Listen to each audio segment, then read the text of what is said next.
Good day, fam, and welcome back to another episode of the Heywood Courier. It's just me, Rico, and I'm gonna be your host for today.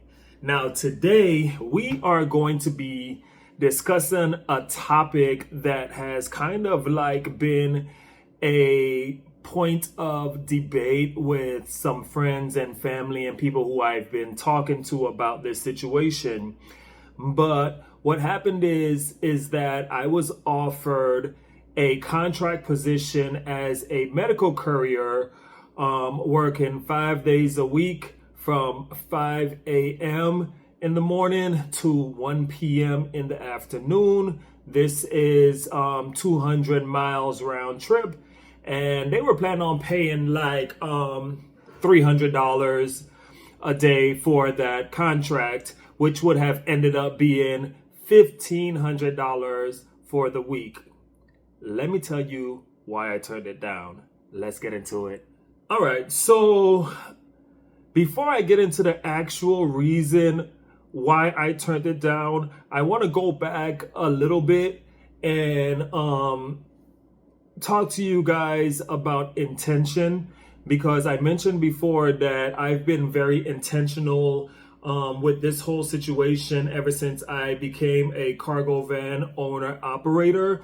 And I think it's very important to know what you want to do with your cargo van and what direction you want to go in. Because if you're living in a city or surrounding area like mine, there are going to be a plethora of opportunities that are available to you. And if you don't know, or if you haven't set in your mind exactly what you're going to do with this business, then you're going to be all over the place just chasing money.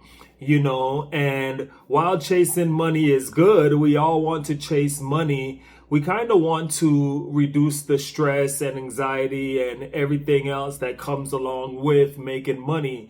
So please, I cannot stress to you all enough, before you get into this industry, and yes, I know we're all watching YouTube videos, we're all hearing people talk about the good and the bad, the ups and the downs of this industry, but it's extremely important to know exactly what you want to do and what direction you want to go in. All of the people on YouTube whose videos that I watch, none of them live in my city or state. So while I love watching videos, I love getting the education, I love the inspiration and motivation that comes along with every single person who I watch, I really can't compare my situation to theirs or contrast my situation to theirs, because if they're in some place like New York or someplace like South Carolina, then their market is going to be totally different from mine. So that's the thing, knowing exactly what you want to do when you get your cargo van. That's super duper important. Try your best to be intentional with that, and I think in the long run you'll end up making a whole bunch of money. Now, with that being said, part of the reason that I wanted to get into the cargo van owner operator business is because, number one, I wanted peace. I think at this point in my life, that is extremely important to me, and I want to be able to have that in every single aspect of my life. And as much as I can control that, I definitely want to. Number two, I got tired of the whole rigmarole of the W-2 workforce. You're going into work 5-6 days a week. You're doing the same thing. You're going home. You're going to sleep, not even enjoying no parts of life. And then you're getting up and you're doing it again. Or should I say because I was in the hospitality restaurant industry, and it's always going, there's always moving parts and things like that. So while I made money in that industry, while I made money or good money in the workforce, I think my sense of peace trumps that, and just getting out of that whole doing the same thing every single day. I mean, yes, hence the clientele, it changes, but it's the same because whether it's with rich, poor, wealthy, whomever, whatever type of people you're dealing with, that's the type of people that you're dealing with. I'm rambling, but but yeah, so I got tired. I just got tired of that and the drama and the gossiping, and it was just a lot for me. So I'm an extreme extrovert, but I can be an introvert as well. So there are those times where I definitely yearn to or want to be solo or want to work solo. So I will go ahead and let that segue me into giving you all the reasons why I turned down that position. So how I actually even found out about this medical courier position, and I've been looking when I've been searching through exactly what I want to do. I've been looking, and I was interested in being a medical courier. So when this person met me at HelloFresh, and he let me know that he was a master contractor and things like that. He told me, give him my information so that if anything came up, he could just, hit me up, let me know. And I was like, okay, that sounds cool or whatever. And so, as a man of his word, that's exactly what he did. He hit me up and he let me know that there might be something coming up in the windpipe. But what he wanted to do is he just wanted to kind of like try to get me in there and get me trained up and actually work as a backup. Like, for instance, if one of the contractors wanted a day off or something like that, then I can kind of like be a fill-in for them. So that was kind of like the deal going into the situation.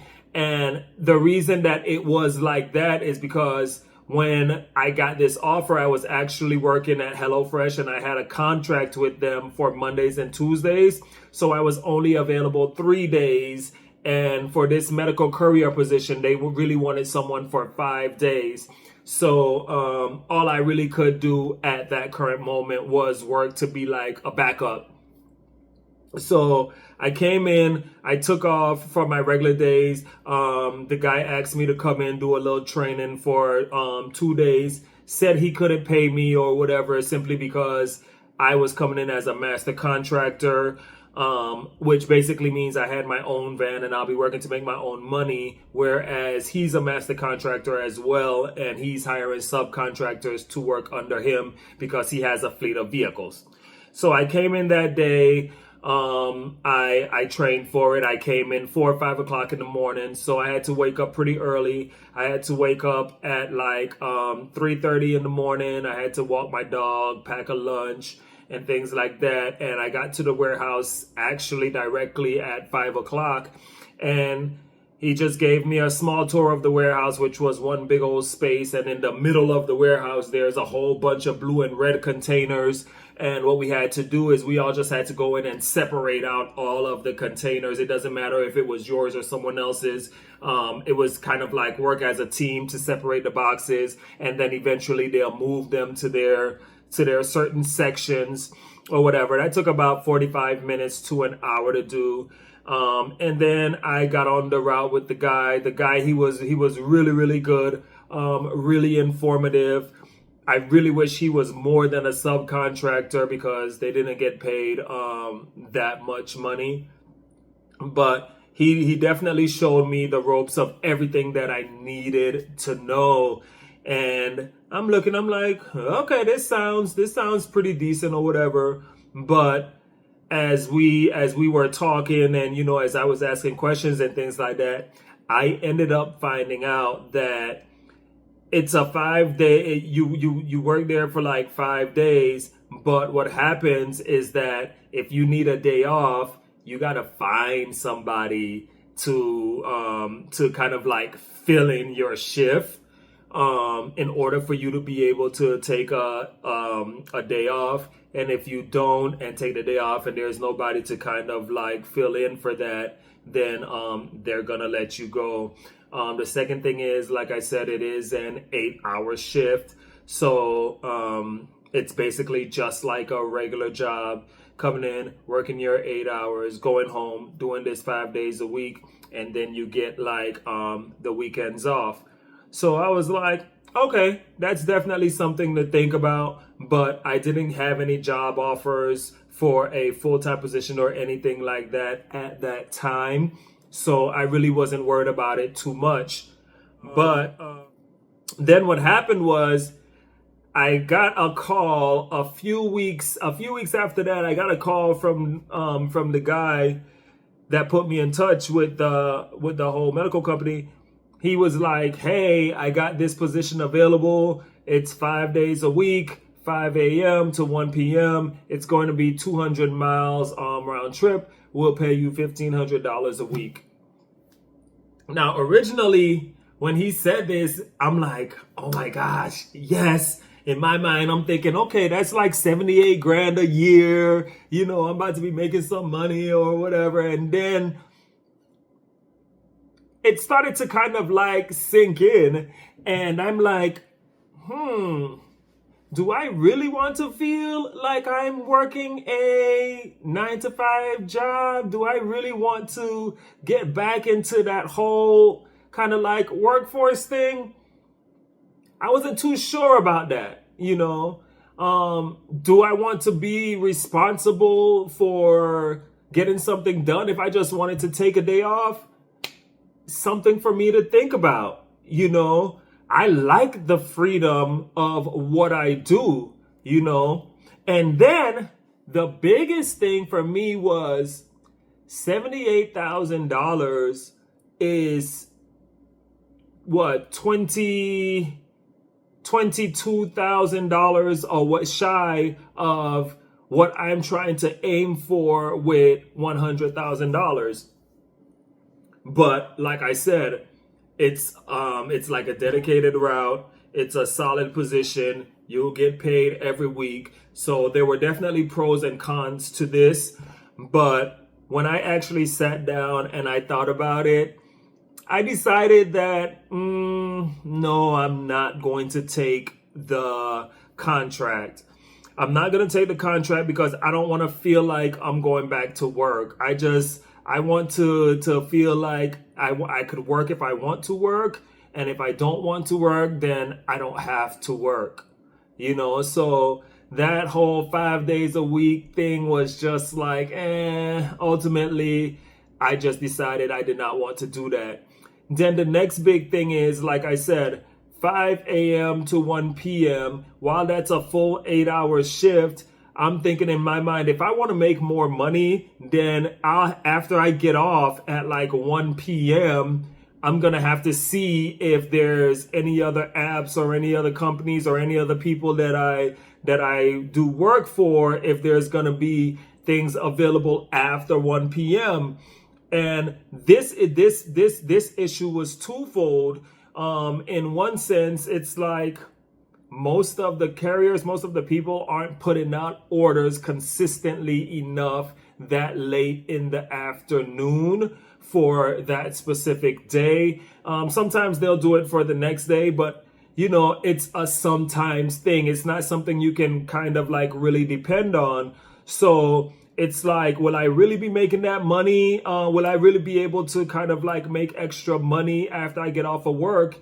And then the second part of that is, do I really want to? Because waking up at 3:30 in the morning, 4 o'clock in the morning to get to the warehouse and start at 5 and then get off at 1, while it sounds like, you could be Superman and could do it all, to me, in my mind, that might cause me a little bit of stress. You know what I'm saying? Because I'm waking up early, and then if I work somewhere after 1 p.m., it's like, how late will I stay out to work? And you know what I'm saying? Will I be able to get enough rest in time without being extremely tired in order to work this medical courier position? So it was just too much. So ultimately, I decided to turn the position down. And then I make $1,500 a week. That's like my minimum goal. Is $1,500 for the week. So I do that just by going out to work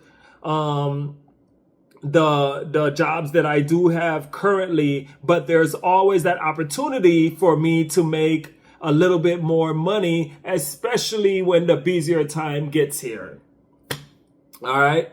So if anyone that I've been discussing this issue with is watching this video and you feel you want to chime in, definitely leave something for me down in the comments, because I know more than not, people did tell me that they would have taken the position. And I say to each his own. You know, I'm just blessed and humbled to be able to have the opportunity to turn down offers like that. That wasn't the first offer that I turned down since I've had my cargo van. And who knows, in the future, things may change, opportunities may change, and I may decide to go in that direction. While I highly doubt it, you just never know what can happen. And on that note, guys, thank you all so much for sitting with me through this discussion. I really, really appreciate it. It's just me from the Heywood Courier. Please don't forget to like, comment, and hit that subscribe button down below. And until the next time, fam, peace.